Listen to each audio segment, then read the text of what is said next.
Sentral dogma adalah proses perubahan gen dari DNA menjadi RNA dan dari RNA menjadi protein melalui serangkaian proses transkripsi dan translasi. DNA merupakan kode genetik yang dimiliki oleh setiap sel makhluk hidup. DNA diperlukan untuk sebagai bahan baku sintesis protein.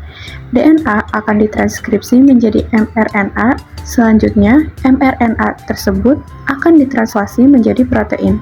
Alasan mRNA harus disintesis sebagai salinan DNA yaitu karena DNA merupakan kode genetik yang sangat berharga, sehingga harus dibuat salinannya dalam bentuk mRNA.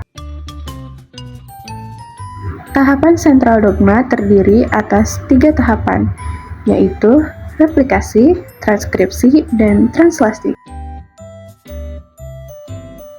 Yang pertama, replikasi. Proses pembentukan DNA anakan dengan DNA induk sebagai template. DNA mampu mengkopikan dirinya dengan proses yang disebut replikasi. Replikasi merupakan suatu proses sintesis DNA dari DNA sebelumnya atau penggandaan utas. DNA membentuk utas DNA yang sama persis dengan utas cetakannya atau template. Syarat pertama agar suatu DNA dapat bereplikasi ialah bahwa pada DNA tersebut terdapat situs atau titik awal replikasi. Situs awal replikasi atau disebut juga titik ori merupakan satu ruas yang mempunyai runtunan bahasa tertentu yang khas untuk setiap organisme. Selanjutnya yang kedua, transkripsi. Pemindahan informasi genetik dari DNA ke mRNA. Proses transkripsi merupakan proses sintesis RNA dari DNA. Pada sel eukariot, proses ini terjadi di dalam inti sel.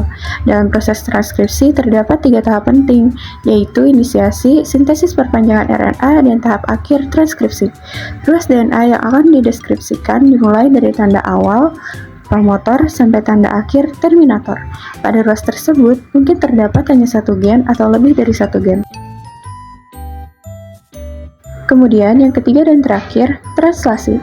Translasi merupakan tahap terakhir dari proses transformasi DNA menjadi protein. Proses translasi merupakan sintesis protein dari mRNA. Proses ini terjadi di sitoplasma sel, tepatnya pada organel sel ribosom. Proses translasi melibatkan beberapa komponen penting, yaitu ribosom dan tRNA. Ribosom merupakan tempat terjadinya sintesis protein. Di dalam ribosom ini terjadi pendaratan asam amino yang sesuai dengan kodon pada mRNA. Kemudian asam amino ini dirangkaikan dengan asam amino sebelumnya melalui serangkaian reaksi biokimia. Ribosom terdiri dari 2 subunit, yaitu subunit kecil dan subunit besar yang mengandung RNA dan protein. tRNA merupakan molekul RNA yang membawa asam amino sebagai bahan dasar protein. Asam amino terikat pada satu ujung tRNA dan pada ujung lainnya terdapat 3 gugus nukleotida dengan basa spesifik yang disebut antikodon.